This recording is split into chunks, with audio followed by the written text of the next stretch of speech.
SEPA is the enterprise that brings together the 12 big transmission pipeline companies in Canada. So our role is really to convene and enable best practice on safety and to confront major issues emerging that the industry must address together. Technology gives just great insight. It's not a lot different than what people would face when they go to their doctor today as compared to 50 years ago. You might be sent for a CT scan or an ultrasound, and the degree to which you can actually see what's happening and then track and monitor it is much better now than it was before. And we're seeing those continue to advance. They require a strong force on information technology that is emerging because of other developments in tech. So that certainly complements it. You know, when we run what's called a smart pig, a very advanced device down through the inside of a pipeline, one pig run now can yield as much as a terabyte of data, huge amount of information to be assessed and analyzed to understand and see what's actually going on in that operating pipeline. What do I need to do to maintain that safely? That's terrific. Also, though, at the front end, as we build new pipelines, we've got the advantage of decades of development in steel technology, welding technology, advanced techniques to identify any flaws in those welds and then replace and repair before it's ever in service.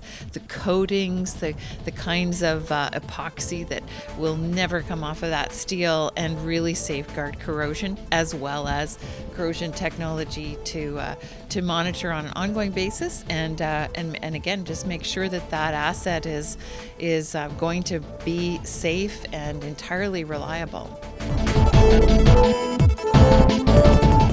The people side is so important. We often overlook that. I'm an engineer myself, and you can get wrapped up in solving these problems from a technical vantage point. But at the end of the day, safety is about heart as well as mind, and you need to have a culture that it fully intends and drives hard every day with passion to zero incidents. And that requires, a willingness to collaborate and say, I don't have all the answers. Who can I lean on? Who can I learn from? And being humble enough to do that well is part of what's going to accelerate adoption and make sure that where you might in operations have a near miss, you go, I better tell somebody about this because I want to learn how not to make that happen again, and I want to keep them safer by sharing that story. For example, at our own board meetings, our company CEOs gather once every couple of months. We start every board meeting with a safety moment where a given CEO will share very thorough details of something that they're not happy about that they want to learn from. Just this week we had a very active discussion about a company rolling out new life-saving rules, and all of the other companies were engaged in the discussion about how they're doing similar things, but how to make that better, how to make the accountability clear. And that's a conversation of heart happening at the CEO level at our board table at SEPA, which I just find incredibly exciting because it really demonstrates that safety culture on down through the organization.